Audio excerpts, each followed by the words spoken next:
Well, hello there, and welcome to day 66 of A Film a Day with me, Jordan Woodley. Today covering the Martin Scorsese classic, The Departed. Now, I've previously talked about the two categories of the two ways in which you can appreciate film.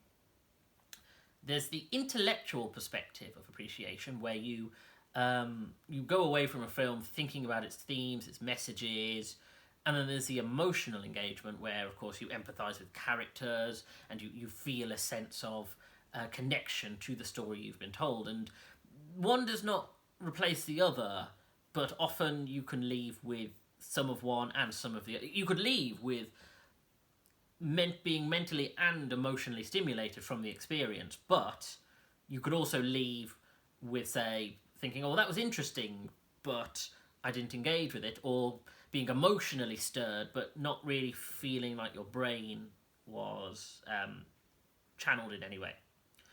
Now, there is a third category that I've sort of realised, which is, and this may be specific to people like me who are engaged in film, language and culture and history. So this may not appeal to all film discussion or all people who go to the cinema.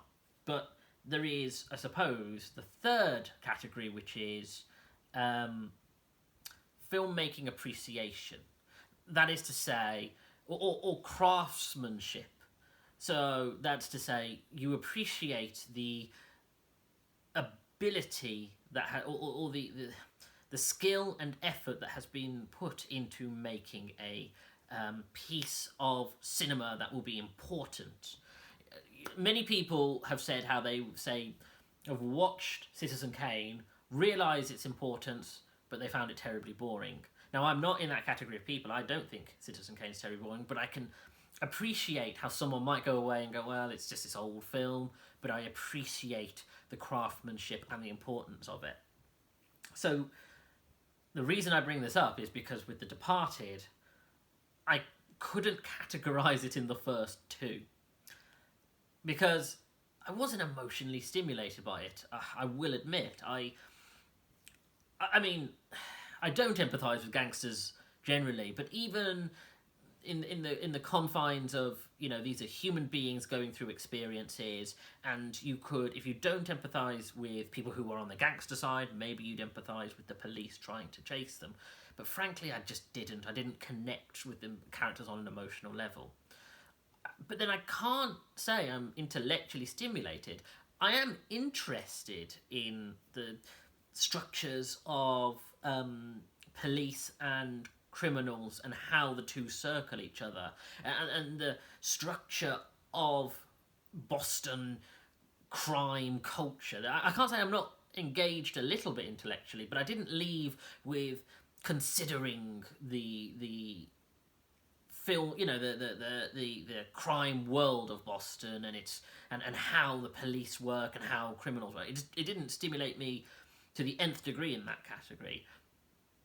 But I can't say I left the film disliking it, because it's not a film you can say, oh, well, I hated that. Perhaps if you don't like the genre broadly, but you can't say I can't say I left saying, oh, I didn't enjoy that, I didn't think it was good. And so what I've come to is what I will refer to as the appreciation of craftsmanship, of filmmaking. That I'm aware that this film is applauded in film culture, that this is a culmination of Martin Scorsese, you know, bringing together the greats of cinema at the time, young men who were about to become legends of cinema, and older men who have already got their status but simply are having a chance to be part of something great. So you have Jack Nicholson, you have Martin Sheen, you have Leonardo DiCaprio, you have Mark Wahlberg. I feel like you have Matt Damon, and they're all playing. You have Vera Farmiga, and they're all playing prominent characters and interesting dynamics.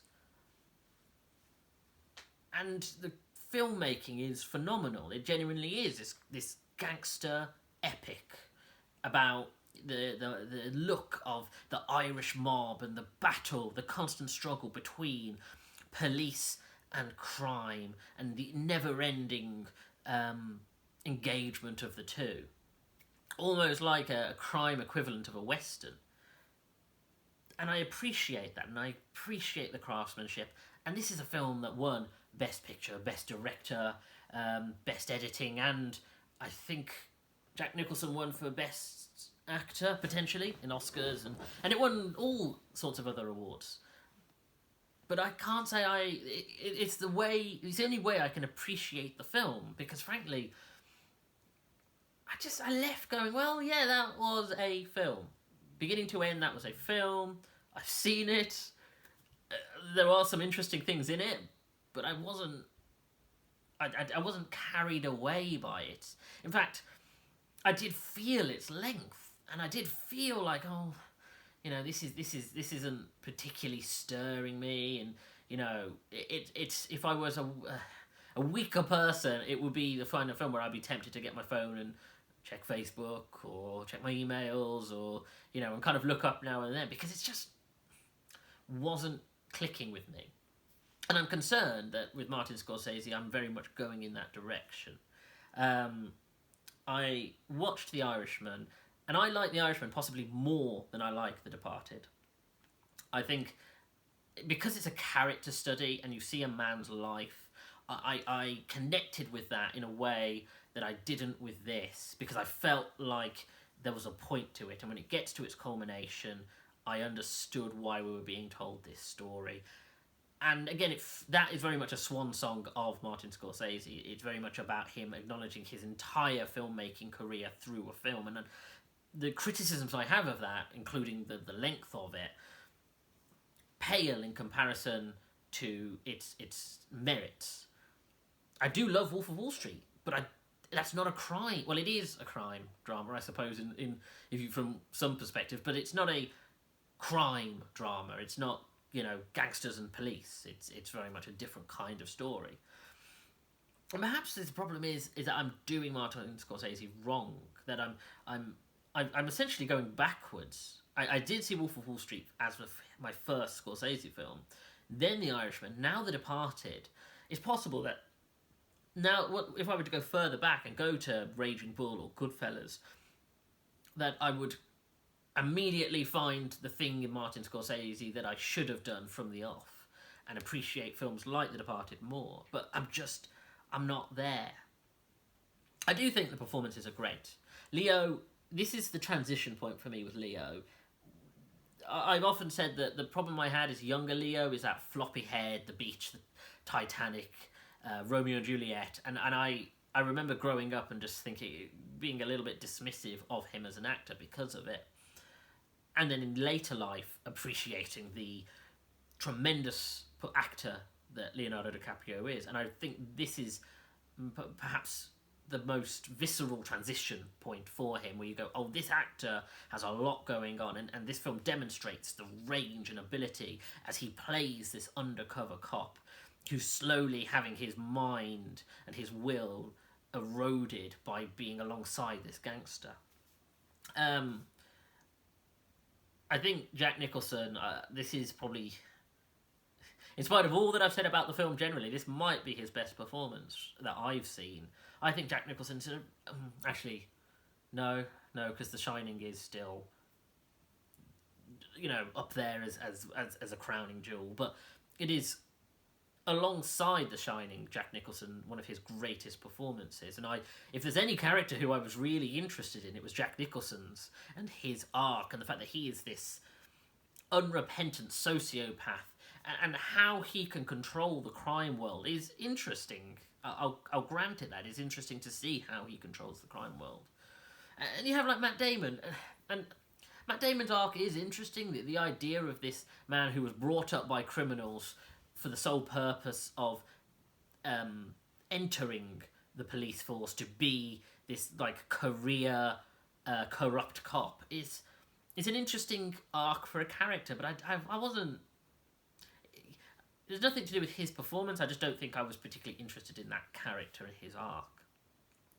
And so those are the three primaries. I mean, you know, you could say Martin Sheen is a very... I promised myself I wouldn't make that mistake, but here we are. Martin Sheen's character is interesting, but he's supporting, you know...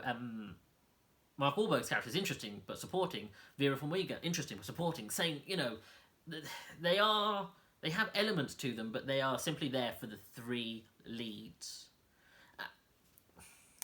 And I feel bad about it, really. I feel... Because the idea of a parallel between a police officer who is undercover inside crime with a criminal who's undercover inside the police force, and them circling each other, with Jack Nicholson in the centre trying to hunt one and play the use the other as a tool. It should be interesting, if not emotionally engaging, at least intellectually interesting, but I don't know. I genuinely don't know. It's possible that this is a product of this series that I'm doing, that taking away from the film, that by watching a film every day, I am not having the chance to appreciate a film and connect with it, because I only have so much mental and emotional energy to channel into something. But I don't feel like that's the case, because I don't feel like were I to watch this in isolation that I would have connected with it. And I feel bad and I feel concerned about the fact that this is definitely a film that I've been putting off for years to watch. It's one of those ones where I have to be in the right state of mind and ready to watch it. And now that I have, it feels underwhelming, and perhaps I gave it too much build-up. So it's a difficult sit for me, because, like I say, I appreciate it, I understand it, I just didn't connect with it, and then it highlights other issues for me, like the fact that Martin Scorsese, he reminds me... I had a very similar conversation about Richard Curtis, where Richard Curtis, in his romantic comedies, very much has the same kind of character. Your sort of foppish, white British guy, waspy British guy who's Hugh Grant. He's Hugh Grant no matter who plays him. He's Hugh Grant. You know, from like Notting Hill, Four Weddings, Love Actually, all the way to In Time, or even Yesterday. It's the same character, and he rests on that. And even though the world around that character might change, and there's contexts, he writes for that because that in some degree is him. And the problems I have with Richard Curtis is that he doesn't push the boundaries. And so the criticisms that people have of Richard Curtis films, the fact that there's a certain amount of unintentional sexism in Love Actually, the fact that Notting Hill, considering Notting Hill is quite a diverse area, is remarkably white. These things, in spite of the fact that I think Richard Curtis is a great filmmaker, these things crop up time and time again because he chooses to write a character that he knows. And I think Martin Scorsese is in a very similar camp.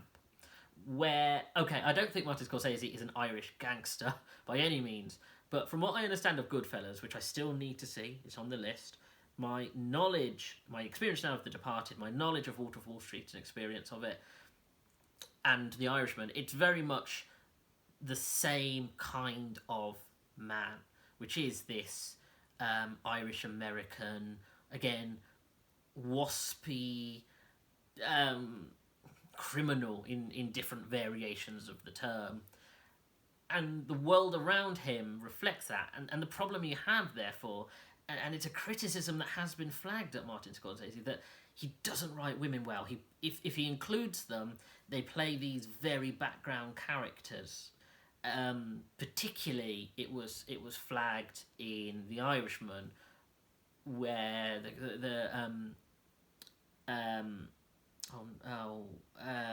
where the daughter of the main character doesn't have any lines, even though his relationship with her is prominent. The fact that though there are black people in it, they are the most background people. In The Departed, there is a black police officer, but he is the tiniest of roles. And that's not an attack on Martin Scorsese. It's not to say, oh, he doesn't want to write black people, he doesn't want to write women. You know, it's just because he returns to this style. You look at something like Wolf of Wall Street, where Margot Robbie's character is rich, but there is something a bit sexist about her. And there are interesting women in the world of The Wolf of Wall Street who don't have prominent roles. And similarly in The Departed, Vera Farmiga, in The Defense, is an interesting character. And again, she's a doctor, a psychologist, so she's not being written in a sexist way. But her role is simply in reflection of the men that she's torn between. That's Leonardo DiCaprio and Matt Damon. And so I can't help but watch and go, this is very much about straight white men. And The Departed adds to that problem when it does things like have characters using racial slurs, sexist and derogatory language towards women, homophobic language. That obviously is to